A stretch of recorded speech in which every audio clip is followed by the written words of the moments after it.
আসসালামু আলাইকুম বন্ধুরা, কেমন আছেন সবাই? আশা করি ভালো আছেন। আপনাদের দোয়ায় ও ভালোবাসায় আমরাও ভালো আছি। তো আজকে আমি আবারও মাছ দিয়ে ফুলরি রান্না করতে চলে এসেছি। তো আমাকে কমেন্টে অনেক আপুরাই বলেছে যে আপু ফুলরি কি, ওরা নাকি ফুলরি কোনোদিন দেখেনি। তো এই তো আপু, এগুলা হচ্ছে ফুলরি। আর এই ফুলরিটা তৈরি করে বেসন দিয়ে, বেসন তারপরে আপনার ডাল, খেসারির ডাল এগুলা দিয়ে তৈরি করে। তো এই ফুলরিটা হচ্ছে দুই রকমের হয়, একটা হয়তো বা মিষ্টি দিয়ে তৈরি করে, কিন্তু এটা মিষ্টি না, এটা হচ্ছে তরকারিতে রান্না করতে হয়। তো আমার মেয়ের আর মানে আপনাদের ভাই আর এই ফুলরি দিয়ে মাছ রান্না নাকি অনেক প্রিয়।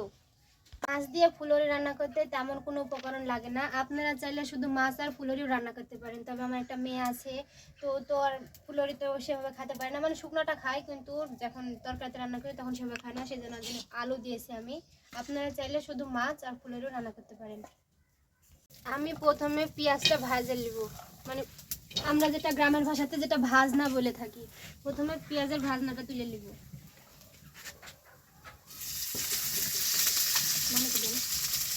এটা আমার পেঁয়াজ ভাজা শেষ, এটা আমি তুলে রাখবো। এবার মাছটা ভেজে নেব। এবার আমি মাছগুলো ভেজে নেব, সব ময় মশলা দিয়ে মাছগুলোকে আমি ভেজে নেব।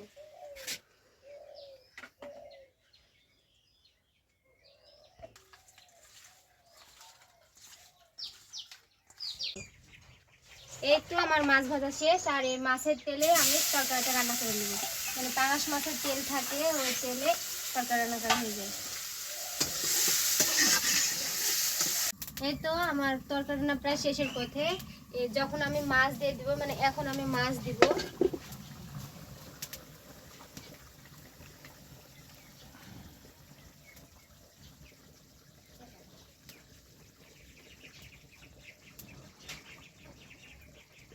ফুলরি গুলা দিয়ে দিব।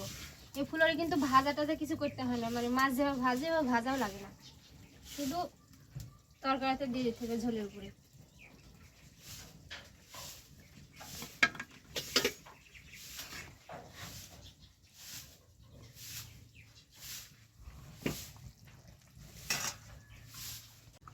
এই তো আমার রান্না করা প্রায় শেষ পর্যায়ে। আমি এই যে পেঁয়াজ বাটা রেখেছেন যেটা ভাজনা বলে, এই ভাজনাটা আমি দিব এখন তরকারিতে। এই তরকারিটা লাড়ে চাড়ে নামাই নিব।